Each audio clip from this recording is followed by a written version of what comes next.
Dawn always came quietly on the far edge of Nebraska, slipping over the wide plains like a shy traveler who didn't want to disturb a soul.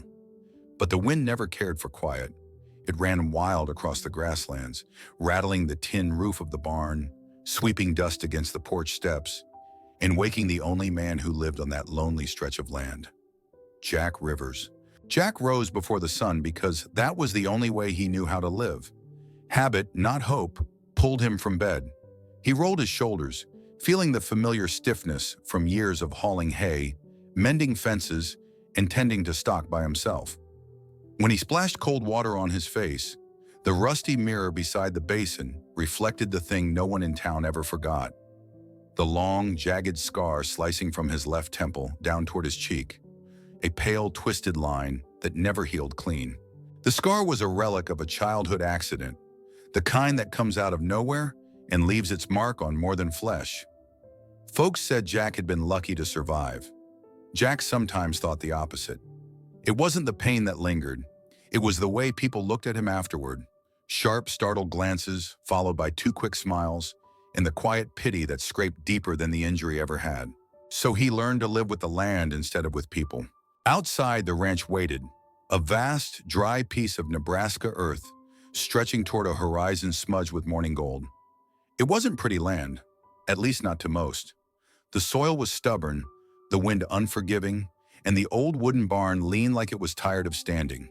But it was Jack's, inherited after his parents passed the ranch to him and left for a warmer place down south. Jack saddled his chestnut mare, Bluebell, her coat dusty from the night wind.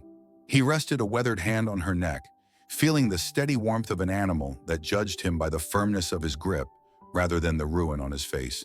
"Easy, girl," he murmured. Bluebell flicked her ear, patient and loyal. Sometimes Jack felt she was the only living thing that didn't flinch at the sight of him. He rode the fence line as the sun crept upward, checking posts, tightening wire, scanning for coyotes. Work kept his thoughts still. Simple tasks, honest tasks, the kind a man could do without needing anyone else. Out here, the world didn't ask questions. It didn't care whether a man was handsome or broken. It only required sweat, grit, and the kind of quiet endurance Jack carried like second nature. By midday, he was repairing a hinge on the barn door, the dry wood groaning under his hammer. Sweat rolled down the side of his scar, catching in its ridges. Jack wiped it away with a rough swipe of his sleeve, not thinking about it. He scarcely thought of the scar anymore, at least until he went into town.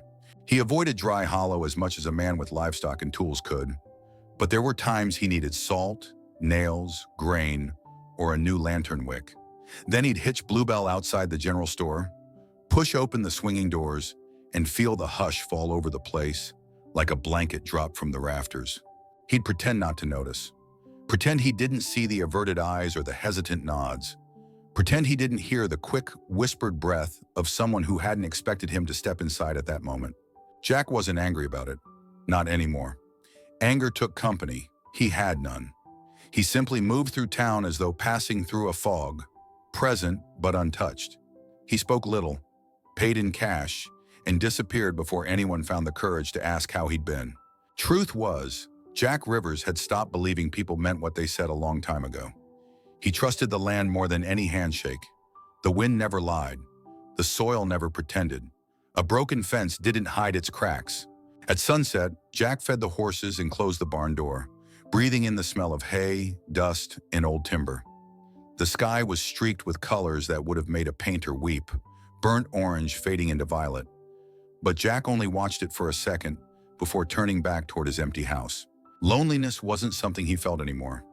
It was the air he breathed, the silence he slept in, the shadow that walked beside him. Jack Rivers existed the way the plains existed, quiet, scarred, and surviving because there was no other choice. And he expected nothing to change, not out here, not for a man like him. The wind carried dust again that morning, sweeping it low across the fence line like a whisper of trouble. Jack Rivers stood on the porch of his ranch house, one boot propped against the railing, arms crossed over a faded flannel shirt. His eyes, sharp and wary, narrowed toward the far end of his property, where the old cabin sat half sunk into the weeds like a forgotten memory. No one had lived there in years. Not since old man Kelso drank himself into pneumonia and passed on in the middle of winter, leaving the place abandoned, with a caved-in roof and a chimney that leaned like it had given up. But now dust curled behind hooves. A horse, small and lean, came trotting up the road with a rider astride. Jack straightened slightly, his brow lowering under the brim of his hat. The rider wore no hat, just long, jet-black hair braided down her back, tied with feathers and red-dyed twine.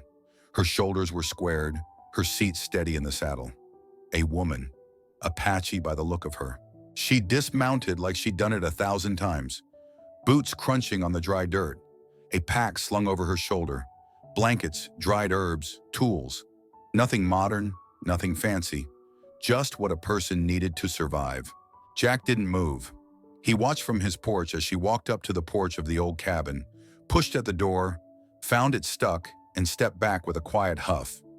She tried again, gripping the weathered wood, bracing a foot, then reached into her bundle for a length of rope. Looked like she meant to rig a pulley around the doorknob to force it loose. Jack knew that wouldn't work. That door had swelled shut 10 winters ago. He took a sip of bitter coffee, unsure what to do. She hadn't seen him, or maybe she had, and didn't care. Truth was, she didn't look like a woman who asked for help. Her movements were calm, focused, self-reliant. But there was something about the way she wiped sweat from her brow, quick, frustrated, defiant, that tugged at something old in him. Something he thought he'd buried with every stare and whisper he'd endured in town. Still, he hesitated. Then as she looped the rope once more around the handle, she paused, her head turning slightly. Her gaze swept across the dry yard, up to his porch. Their eyes met across the distance, hers sharp, unapologetically direct, like she saw everything and judged nothing. Then she called out, her voice clear and just a little amused. "You gonna stand there all morning, cowboy? Or help me crack this damn door open?" Jack blinked. For a moment, he forgot the scar stretched across his cheek. Forgot the reasons he usually stayed quiet and out of sight. He set his cup down slow, then grabbed his work gloves from the rail. "You're gonna bust your shoulder trying that trick," he muttered as he walked over. Doors swelled up from years of bad winters. "You could have told me that 5 minutes ago," she said, stepping aside, not quite smiling. "Elise Grant." He nodded, grabbing the frame with one hand. "Jack Rivers. That your horse?" Name's Suri. She don't like men much, so mind your tone." Jack chuckled under his breath. He pulled hard, once, twice, then drove a shoulder into the door. With a loud crack, it groaned open, the stale scent of disuse drifting out. Elise looked past him into the gloom, then back at him with something close to approval. Not gratitude exactly, more like recognition. "Thanks," she said. "Not many folks offer help without being asked." "Didn't offer," he replied, deadpan. "You called me out." That got her to smile finally. A small, crooked thing that disappeared almost as fast as it came. She stepped inside, leaving him on the threshold. He stood there a second longer, uncertain, then tipped his hat, turned, and walked back to his porch. Later that day, he'd find himself glancing across the pasture toward that cabin. Just a flicker of movement in the window. A blanket hanging, smoke rising faintly from the chimney by dusk. Jack Rivers had lived a long time thinking no one would ever settle in that cabin again. He wasn't sure what unsettled him more, that someone finally had, or that he didn't mind it as much as he thought he would.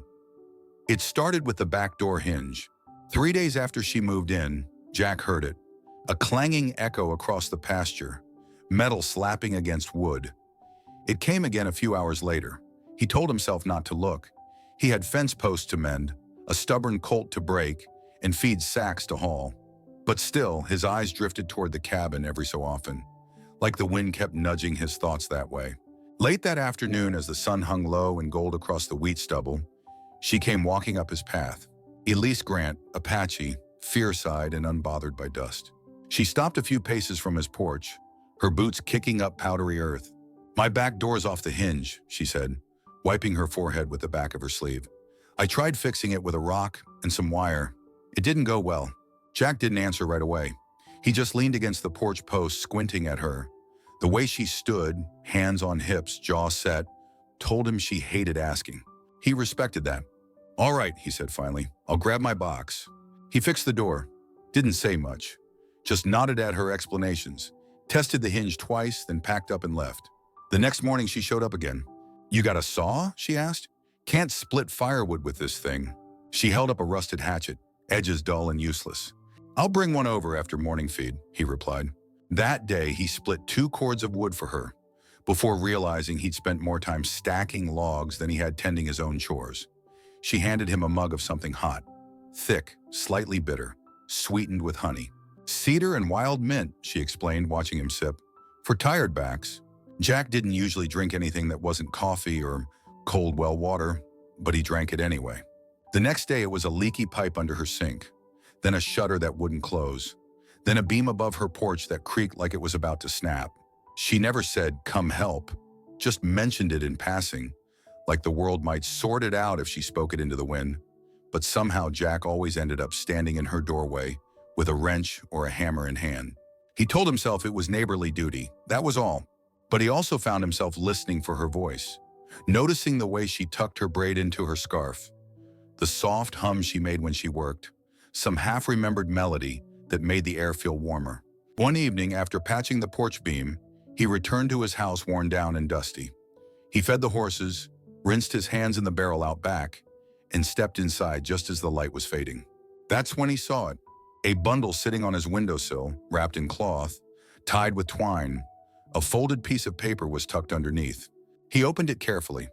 2 muffins, coarse, golden brown, with bits of nuts and dark flecks of something sweet.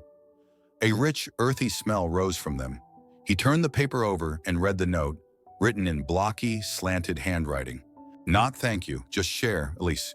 The words were simple, a little crooked, spelled right but phrased strangely, like someone still learning.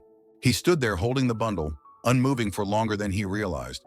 The scar on his face tightened a little when he frowned, a habit from years of instinctive bracing. Nobody had left anything on his window in years, not since his mama packed up and left Nebraska sun for Florida warmth. Not since the rest of the world stopped seeing him as anything other than a marked man. He lifted one of the muffins, sniffed it, then took a bite. It was good, sweetened with honey, just enough salt, and something floral he couldn't name. As he chewed, his eyes drifted toward the dark shape of the cabin beyond the field. A faint orange glow flickered in her window. She was home, probably done for the day, like him. He thought of taking the plate back, saying thanks. But the words on that note circled in his mind again. Just share. Maybe that was enough for now. He set the second muffin aside, wrapped the cloth around it again, and placed it on his kitchen table like it mattered more than he cared to admit. Jack Rivers had spent most of his life walking past kindness. Today he let it sit a while. And for the first time in years, the silence of his house didn't press so heavy. The first real chill of fall came with the moon rising full over the prairie, cold enough that the horses huddled tighter in the barn and the firewood cracked loud in the stove. Jack had just set another log in the pit behind his house when he saw a lantern flickering across the pasture. Elise, braided hair down, jacket pulled tight, a blanket slung over one arm. She didn't wave, just walked right up and sat herself on the log bench across from him like it was the most natural thing in the world. "You're the only soul out here who keeps a fire going proper," she said. "Can't see stars through stovepipe smoke." Jack didn't say much at first. He passed her a tin cup, poured coffee from the battered kettle. She took it with a nod, blew gently across the top. The steam curled between them. Silence settled in, comfortable this time. Not awkward, not searching. The kind of quiet that comes between two folks who've seen enough pain to understand that sometimes words don't come easy. After a while, Elise spoke again, eyes fixed on the flames. "You ever lose someone and feel like part of you didn't grow back right?" Jack stared into the fire. The orange light painted strange shadows across the scar on his face, making it look deeper than it was. "Yeah," he said finally. "Happens before you even know it. Then one day you're standing in the barn and can't remember how to look someone in the eye anymore." She gave a soft chuckle, not amused but knowing. "He left me," she said. "My husband. Said I was turning into someone he didn't recognize. Said I was too quiet, too serious, not soft enough. Not like the girls in town with their curled hair and painted lips." She took a sip from the tin, then looked across at Jack. "I used to laugh easier, used to talk more. But when everything in you has to be strong to survive, softness feels like a luxury." Jack nodded slowly. The fire cracked between them. "Folks don't know what to do with different," he said. "Not out here. You got a face like mine? They look once, then again, then never look at all. He shifted, one boot digging into the dirt. Kids in town used to call me stitched-up scarecrow, Scarface. One boy dared another to poke me once, like I wasn't real. After that, I stopped going in unless I had to. Elise's eyes glinted in the firelight, sharp, focused, but soft in the corners. She didn't offer comfort, didn't reach for him, and Jack was grateful for that. They called me Snake Woman, she murmured. Said I put herbs in food to make men stay. Whispered that I cast bad luck on cattle. Truth is, I just wanted quiet. Wanted to dry herbs, fix fences, live slow. That scared them more than if I danced naked in the moonlight. Jack barked a laugh at that, caught off guard. You ever dance in the moonlight? Elise grinned, a small tilt of her head. Not yet. For a moment, Jack forgot the heaviness in his chest. Forgot the quiet dread that usually settled over him when someone sat too close. There was something different here. Something honest, cracked, and real. Not romance, not yet. But a recognition, a subtle shift. A bridge, half-built, stretching from his side of the fire toward hers. Elise finished her coffee and stood, brushing off her skirt. Next time I'll bring sage for the smoke. Cuts the wind.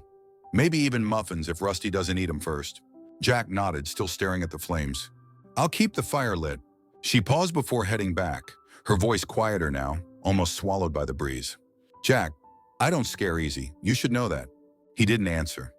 Just watched her disappear into the dark, her lantern swinging low like a slow heartbeat. When he turned back to the fire, he realized his chest didn't feel quite so tight anymore. Maybe, just maybe, this land wasn't so empty after all. Jack Rivers had never baked anything in his life that didn't come from a tin or a bag. But that morning he stood in his kitchen, sleeves rolled up, frowning at a mixing bowl like it had insulted him personally. Banana bread, Elise's favorite.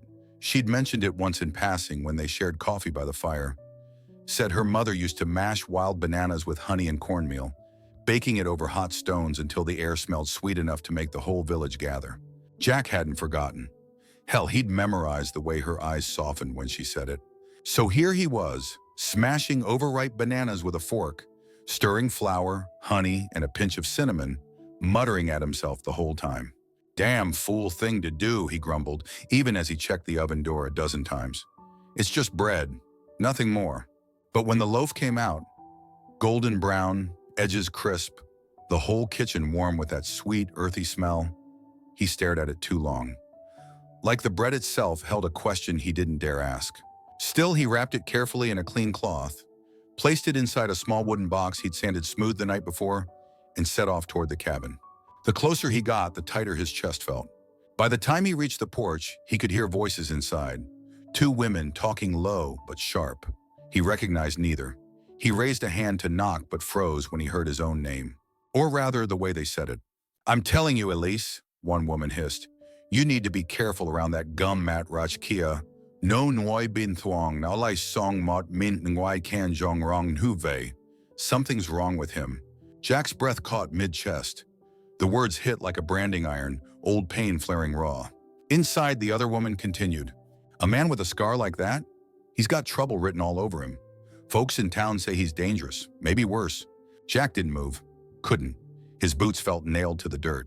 He waited for Elise's voice. Waited for the defense he foolishly assumed she'd give. But before she could speak, the first woman cut her off again. Promise me you'll stay away from him.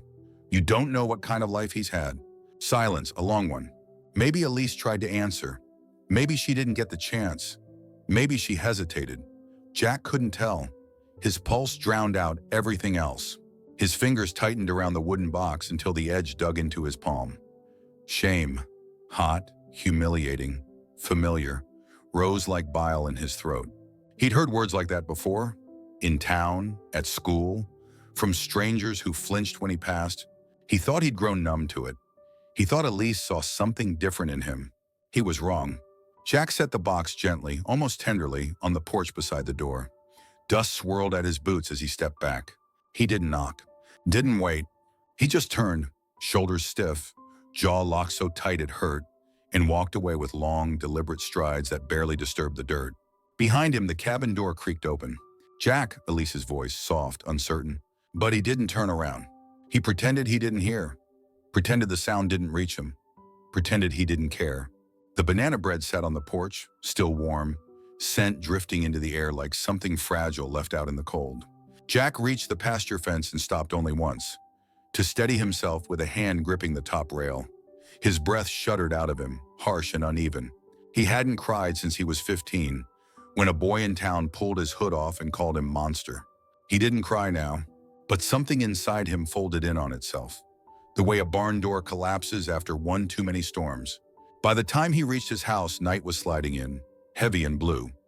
He closed the door behind him and sat at the table, staring at nothing. The silence felt different this time. Not peaceful, not patient, just empty.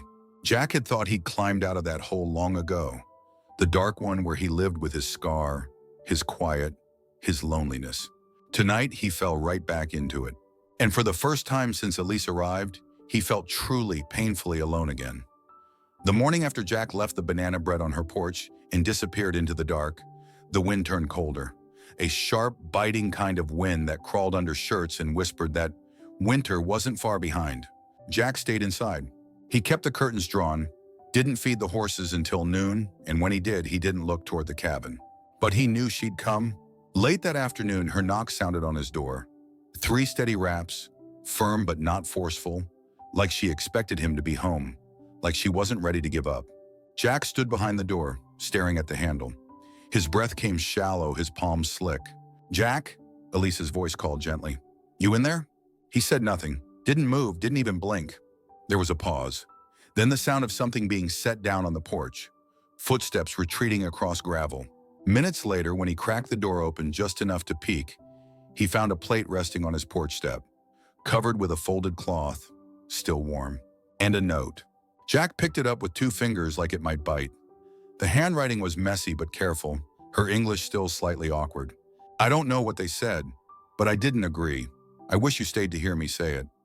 Elise." He stood there a long moment. Then slow, quiet, he walked back inside, dropped the note into the stove, and watched the flame catch the edge. The paper curled, blackened, and vanished. Over the next few days, Elise came twice more. The first time, she brought more of those honey muffins. Left them on the rail, no note, just a cloth tied neatly around the tin. The second time, she brought something else. Rusty, the stray dog they'd rescued together weeks before, now bigger and limping slightly from a thorn in his paw. Jack saw them through the window. Elise sat on the top step of his porch, her knees pulled up, arms draped loosely over them. Rusty curled at her feet, tail thumping when she scratched behind his ear. She didn't knock this time. She just waited, for nearly an hour. Jack stayed in the kitchen, arms crossed, jaw clenched tight, watching the shadows move across the floor as the sun dipped lower. A dozen times he nearly opened the door. A dozen times he stopped short. He told himself she was fine, told himself silence was better, that it was cleaner this way, that it didn't hurt. He was lying. When she finally stood to leave, Jack stepped away from the window, heart pounding harder than any cattle stampede he'd ever faced. Rusty hesitated at the bottom of the steps, looking back once, then loped after her. That night, Jack drank coffee until it went cold, sat in the dark until the fire burned low. He didn't touch the muffins, couldn't bring himself to throw them away either. The silence in the house, which once gave him peace, now felt sharp, suffocating, cruel. And the worst part? He missed her. Not just the way she made his porch smell like cedar and baked bread, not just the steady rhythm of her voice, or the way she never looked away from his scar. He missed being seen. And now all he saw in himself was what those women had said. Loner, strange, broken. That was the voice in his head again. The same one that haunted him when he was a boy with fresh stitches, when shopkeepers avoided his eyes, when girls laughed a little too kindly and said, "You're sweet," but it had taken weeks for Elise to chip away at that voice. And just one quiet hesitation, one missed defense, one moment of silence, to bring it crashing back. Outside, the wind howled through the chimney. Jack sat in the dark, eyes burning, the note already ash, the muffins still untouched. He'd built a whole life around the idea that no one could hurt him if he didn't let them close. And somehow this silence, hers, his, hurt louder than any word ever had. The rain had come down fast and hard that morning, a sharp, wind-driven storm that rolled through the plains like a punishment. By afternoon, the skies had cleared, but the ground was soaked, thick with mud and puddles that mirrored the heavy gray above. Jack Rivers stepped out from the barn, his shoulders hunched, his boots sloshing through water as he crossed the yard. He'd just finished checking on the horses, nervous from the storm, and was heading back toward the house when he saw her, Elise. She was standing by the gate to the corral, arms crossed, braid damp and clinging to her shoulder. Her boots were splattered with mud, and her cheeks were flushed, not from the cold, but from frustration held too long. "You're not walking past me this time," she said, steady but breathless. Jack slowed, jaw tightening. He looked everywhere but at her, at the fence, at the clouds, at the ground. "I'm busy," he muttered. "Storm knocked out a section near the north line. It can wait." She stepped into his path, forcing him to stop just feet away. Rain dripped from the brim of her hat. Her eyes searched his face, locked on his. "Jack, you were at the cabin that day, weren't you?" He didn't answer, but the twitch in his brow told her enough. "You heard what they said," still silent. "But you didn't stay long enough to hear me." Jack exhaled sharply, voice low, brittle. "Didn't feel like waiting around to hear more about what a monster I look like." "Damn it, Jack," she said, voice rising. "You think I let that slide? You think I agreed with them?" She stepped closer. There was a tremble in her breath now, not from fear, but from the ache of being misunderstood. "You walked away before I could say a word. But I did speak, Jack. I looked my sister dead in the eye and said, 'If all you can see is his scar, then your eyes are broken.'" Jack's chest tightened. He opened his mouth, then closed it again. His shoulders sagged under the weight of weeks of silence. "I didn't know," he whispered. "You didn't stay long enough to find out." Her words struck deep. His jaw clenched, but he couldn't stop the crack in his voice. "You don't know what it's like, living with this," he said, fingers brushing the edge of his scar. "Folks look at me like I crawled out of something they'd rather not remember. I've lived like the scar's all there is. I became it." He swallowed hard, voice cracking. "I thought maybe with you, I didn't have to hide.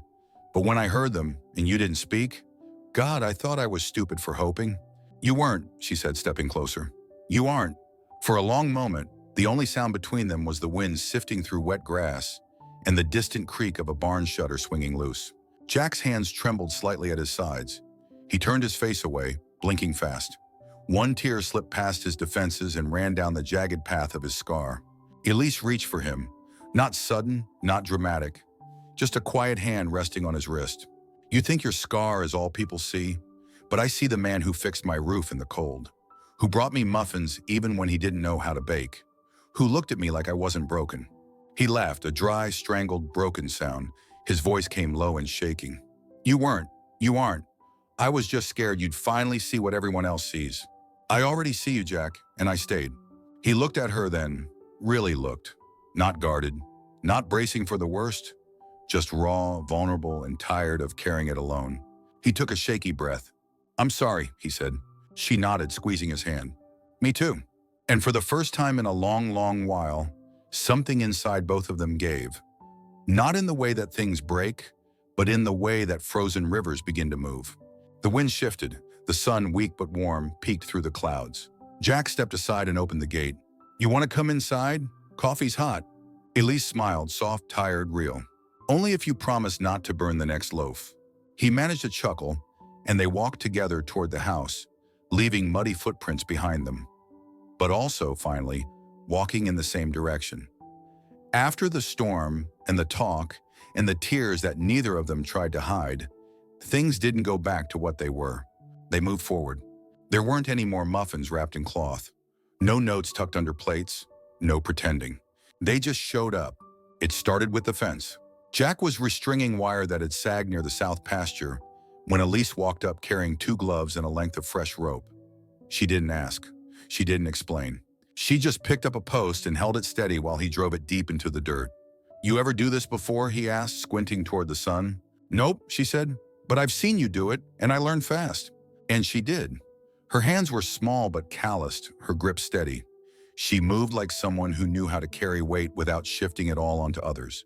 By midday, they'd repaired 30 feet of line. Elise's braid was fraying, sweat glistening at her temples. Jack's shirt clung to his back, but his shoulders didn't feel as heavy as they had in weeks.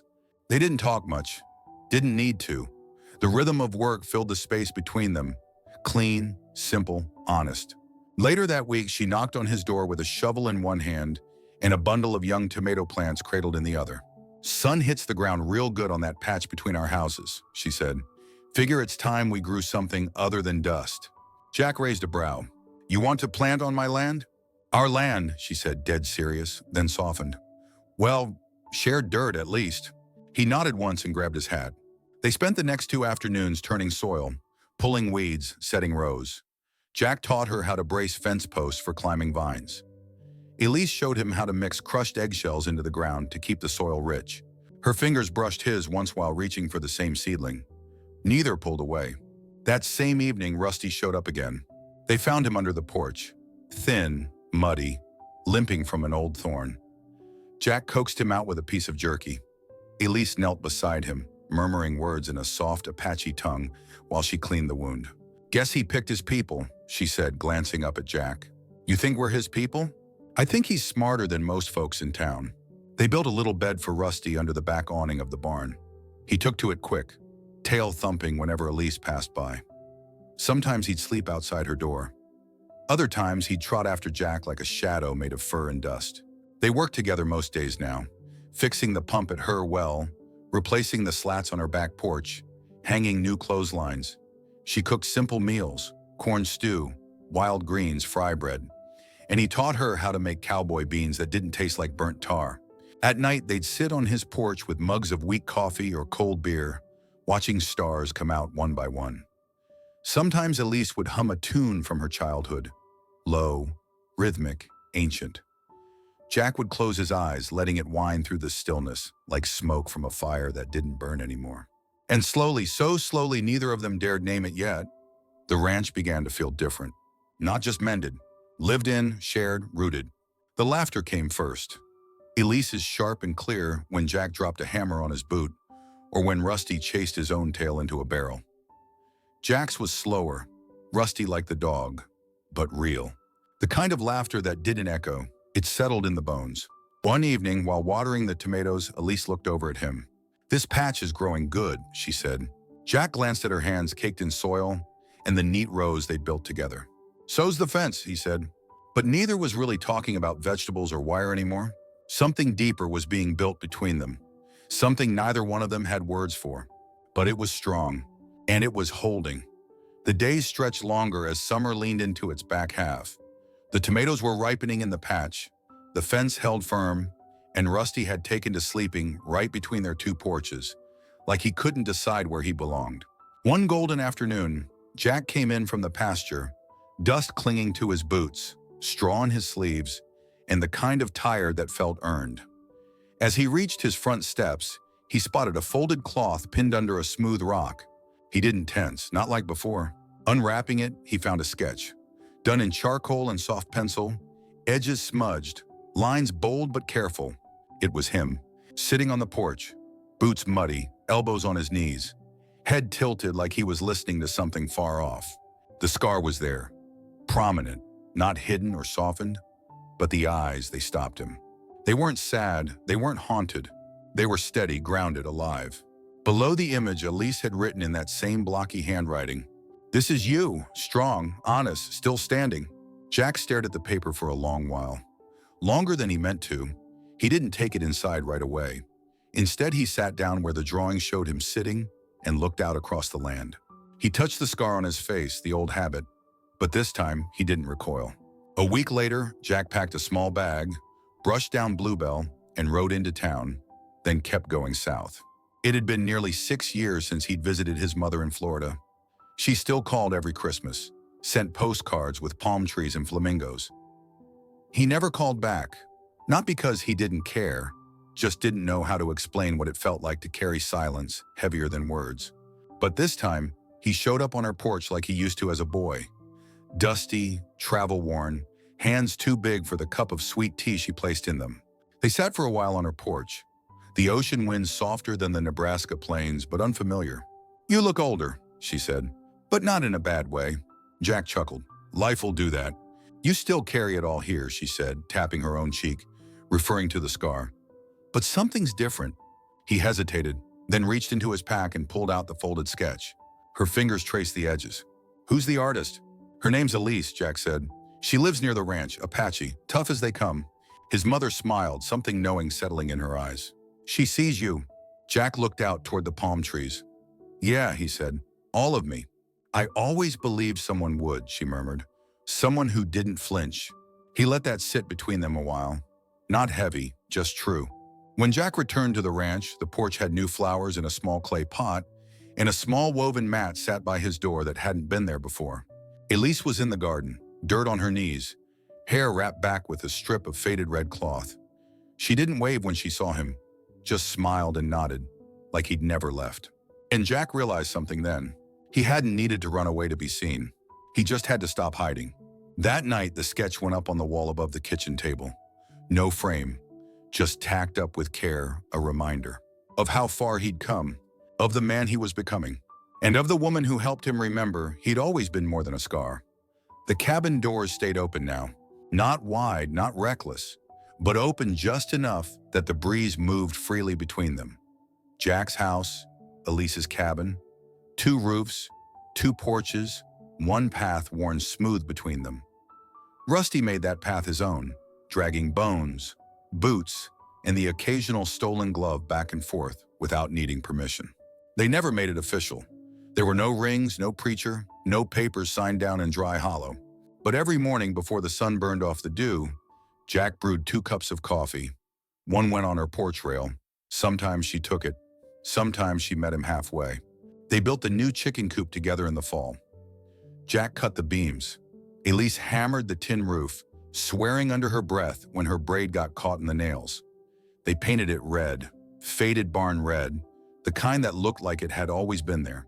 At the Sunday market, she bartered with the ranch wives and laughed louder than she used to. Jack trailed behind her, arms full of flour and apples, nodding polite at folks who'd once whispered when he passed. People stopped staring, or maybe they never had as much as he thought. At night, Elise sat near the fire sketching. Goats, fence posts, sometimes Jack. He'd pretend not to notice until she tilted the page toward him with a grin. He built her a table out of reclaimed barnwood. She wove him a new blanket from wool she traded for in town. They never said mine or yours anymore. They just built things that lasted. One evening, while Jack was oiling his saddle under the porch light and Elise was untangling string beans for supper, she paused mid-shell and looked at him. "Jack," she said softly, "if one day I'm not young anymore, if my face goes soft, if my hands get crooked, will you still stay?" Jack didn't look up right away. He ran the cloth down the leather, slow and even. Then he stood, walked across the space between them, and crouched beside her. "Elise," he said, "you never had to be beautiful to keep me here." She didn't answer right away, but her smile came slow, quiet, and rooted, like something that had taken a long time to grow. That night, after she'd gone back to her side of the fence and the lamps were blown out, Jack stood in front of the mirror in his washroom. Same old face, same crooked brow, same long, jagged scar that cut across his left cheek like a brand. But something was different now. He didn't flinch. He didn't look away. He studied himself, weathered, solid, still standing. Then he reached up and touched the scar, slow, with the back of 2 fingers. And for the first time in nearly 20 years, he smiled at it. It didn't matter that it hadn't faded. What mattered was that he had, from bitter to open, from shut off to present. Not because someone fixed him, because someone saw him, all of him, and stayed. In the darkness, a wind moved through the screen door, soft and warm. From the cabin next door, he could hear the faint sound of her humming, an old tune she never named, one that rose and fell like prairie hills. The dog barked once, then settled. The stars were out, and Jack Rivers, for the first time in a long, lonesome life, felt like he was finally home.